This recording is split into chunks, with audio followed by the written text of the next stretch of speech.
안녕하세요. 투명사회를 위한 정보공개센터 김예찬 활동가입니다. 정보공개센터는 그동안 알권리학교라는 이름으로 매년 시민들을 대상으로 정보공개 교육을 해왔는데요. 이번에는 누구나 쉽게 정보공개 제도에 대해서 알아볼 수 있도록 유튜브 교육 영상을 찍어보았습니다. 먼저 이번 시간에는 정보공개 제도가 과연 무엇인지 간략하게 살펴보려고 합니다. 알권리라는 단어를 많이들 들어보셨으리라 생각합니다. 보통 언론사들이 뭐 강력 범죄자의 어떤 신상을 공개한다거나 아니면 연예인들의 스캔들을 보도할 때 뭐 시민들의 알 권리를 위해 공개했다 이런 식으로 이야기하는 경우가 많이 있는데요.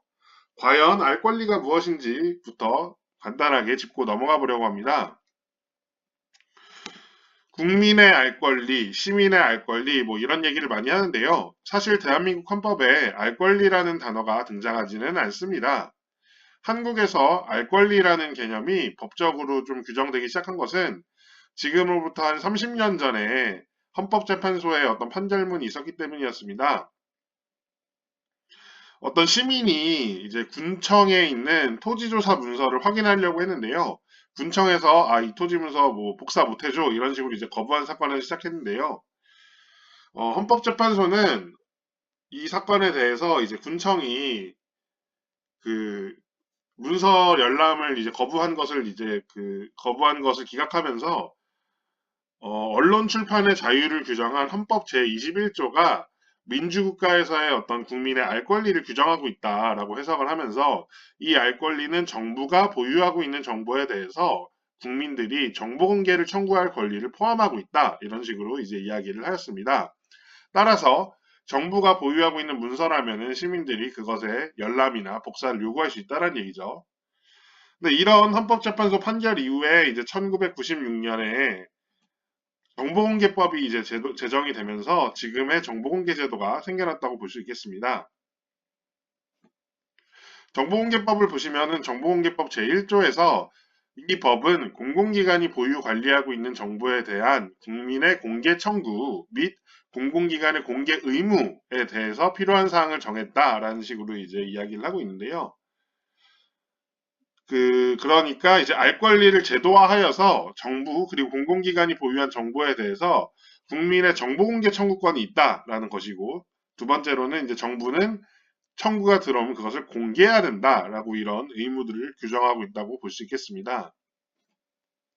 이때 국민의 정보 공개 청구권이라는 것은 원칙적으로 공공기관의 모든 정보를 대상으로 하는 것입니다. 그러니까 이제 공공기관의 정보는 모두 시민들에게 공개하는 것이 기본 원칙이다라는 그 의미이고요. 다만 정보공개법에서는 예외적으로 비공개하는 정보가 있다라고 이제 규정을 하고 있습니다. 만약에 어떤 정보가 만인에게 공개가 되었을 경우에 국가 안보에 위협이 생긴다거나 뭐 재산권을 위협한다거나 개인 프라이버시 침해가 있다거나 아니면 뭐 공공기관의 업무 수행에 지장이 생길 수 있다거나 뭐 이런 경우들에서는 이제 정보공개 청구가 들어와도 비공개를 할 수 있다라고 하고 있는데요. 그러나 그런 경우에도 이제 국민의 알 권리라는 차원에서 그리고 정부의 투명성 확보라는 차원에서 굉장히 좀 중요한 정보다라고 한다면은 해당 정보를 공개해서 얻는 이득이 크냐 아니면 비공개해서 지키는 이득이 크냐 이것들을 이제 비교해서 신중하게 판단해야 된다는 것이 이제 대법원 판례의 입장입니다.